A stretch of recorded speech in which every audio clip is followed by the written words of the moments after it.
Dear students, இந்த plus two கெமிஸ்ட்ரியில் second வேல்யூமில் Oswald நீத்தல் விதி ரொம்ப இம்பார்ட்டன்ட் 5 மார்க் கொஸ்டின். இதை நீங்கள் பாருங்கள். இது எதுக்கு பொருந்தும் அப்படின்னா, வலிமை குறைந்த மின்பகுளின்னு சொல்லக்கூடிய வலிமை குறைந்த அமிலம் அல்லது வலிமை குறைந்த காரத்துக்கு பொருந்தக்கூடியது.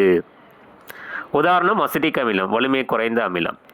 அதை எப்படி பிரிக்கலாம் அப்படின்னா, அசிட்டிக் அமிலம் CH3COOH அப்படிங்கிறத CH3COO மைனஸ் ப்ளஸ் H ப்ளஸ்ன்னு பிரிக்கலாம். இதுக்கு பிரிக்கை மாறிலி KA எப்படி எழுதலான்னு உங்களுக்கு தெரியும். H ப்ளஸோட கான்சன்ட்ரேஷன் அண்ட் அசிட்டேட்டோட கான்சன்ட்ரேஷன் டிவைடட் பை அசிட்டிக் ஆசிடோட கான்சன்ட்ரேஷன்.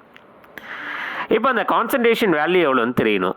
நம்ம வச்சுக்கலாம். KA is equal to H ப்ளஸோட கான்சன்ட்ரேஷன் C ஆல்ஃபா, அசிட்டேட்டோட concentration C alpha divided by acetic ஆசிடோட concentration C into 1 minus alpha. இப்போ சியும் கேன்சல் பண்ணிட்டோம் அப்படின்னு சொன்னால் KA இஸ் ஈக்குவல் டு அந்த பிரிகை வீதம் alpha square C divided by 1 minus ஆல்ஃபான்னு இருக்கும். இதான் இந்த ஆஸ்வால்டு நீத்தல் விதி. இதில் ஆல்ஃபா அப்படிங்கிறது 1 விட ரொம்ப ரொம்ப குறைவான மதிப்பு.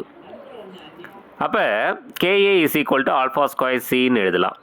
இப்போ alpha square is equal to KA divided by C அப்படின்னு சொல்லலாம். அப்போ alpha is equal to root of KA by C. So இதை மட்டும் எழுதிட்டீங்க அப்படின்னா யூ காட் எ 5 மார்க்ஸ். சரிங்களா? இதனால் பார்த்துங்க, ஆஸ்வால்டு நீத்தல் விதி பப்ளிக்கில் நிச்சயமாக கேட்கக்கூடிய கொஸ்டின். அது 2 மார்க்கு 3